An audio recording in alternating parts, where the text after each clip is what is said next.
തമിഴ്നാട് നിയമസഭയിലേക്കുള്ള തിരഞ്ഞെടുപ്പ് ആവേശത്തിലേക്ക് നീങ്ങുമ്പോൾ സിനിമാ താരങ്ങളുടെ രാഷ്ട്രീയ പ്രവേശനത്തെ ചൊല്ലിയുള്ള തർക്കങ്ങൾ പുതിയ തലത്തിലേക്ക്. നടനും തമിഴക വെട്രിക്കഴകം അധ്യക്ഷനുമായ വിജയ്ക്കെതിരെ ആഞ്ഞടിച്ച രംഗത്തെത്തിയിരിക്കുകയാണ് പ്രശസ്ത നടനും രാഷ്ട്രീയ നിരീക്ഷകനുമായ പ്രകാശ് രാജ.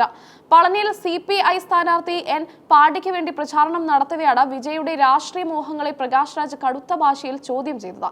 ആരാധകരുടെ വിശ്വസ്തതയെ രാഷ്ട്രീയ നേട്ടത്തിനായി ദുരുപയോഗം ചെയ്യുന്ന പ്രവണതയെ അദ്ദേഹം രൂക്ഷമായി വിമർശിച്ചു. സിനിമയിലെ വേഷപ്പകർച്ചകൾ യഥാർത്ഥ ജീവിതത്തിലെ രാഷ്ട്രീയ ഉത്തരവാദിത്തങ്ങളുമായി കൂട്ടിക്കുഴയ്ക്കരുതെന്ന് പ്രകാശ് രാജ് ഓർമ്മിപ്പിച്ചു. ഒരു സിനിമയിൽ വിജയ്ക്ക് ഡോക്ടറോ എഞ്ചിനീയറോ അതുമല്ലെങ്കിൽ മുഖ്യമന്ത്രിയോ ആകാം, എന്നാൽ അത് കേവലം തിരക്കഥയുടെ ഭാഗം മാത്രമാണെന്ന് അദ്ദേഹം ചൂണ്ടിക്കാട്ടി. ഒരു സിനിമയിൽ വിജയ്ക്ക് ഡോക്ടറോ എഞ്ചിനീയറോ അതുമല്ലെങ്കിൽ മുഖ്യമന്ത്രിയോ ആകാം, എന്നാൽ അത് കേവലം തിരക്കഥയുടെ ഭാഗം മാത്രമാണെന്ന് അദ്ദേഹം ചൂണ്ടിക്കാട്ടി.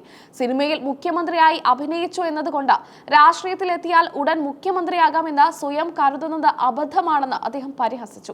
സിനിമയും രാഷ്ട്രീയവും രണ്ടും രണ്ട് ധ്രുവങ്ങളിലാണെന്ന യാഥാർത്ഥ്യം വിജയ് തിരിച്ചറിയണമെന്നും പ്രകാശ് രാജ് കൂട്ടിച്ചേർത്തു. തമിഴ്നാട് വിവിധ പ്രതിസന്ധികളിലൂടെ കടന്നുപോയപ്പോൾ വിജയ് എവിടെയായിരുന്നു എന്ന ചോദ്യമാണ് പ്രകാശ് രാജ് പ്രധാനമായും ഉന്നയിച്ചത്. ജനങ്ങൾ ദുരിതം അനുഭവിച്ച ഘട്ടങ്ങളിലൊന്നും കാണാത്തയാൾ ഇപ്പോൾ വോട്ട് ചോദിച്ചു വരുന്നത് എന്തിന്റെ അടിസ്ഥാനത്തിലാണെന്ന് അദ്ദേഹം ചോദിച്ചു.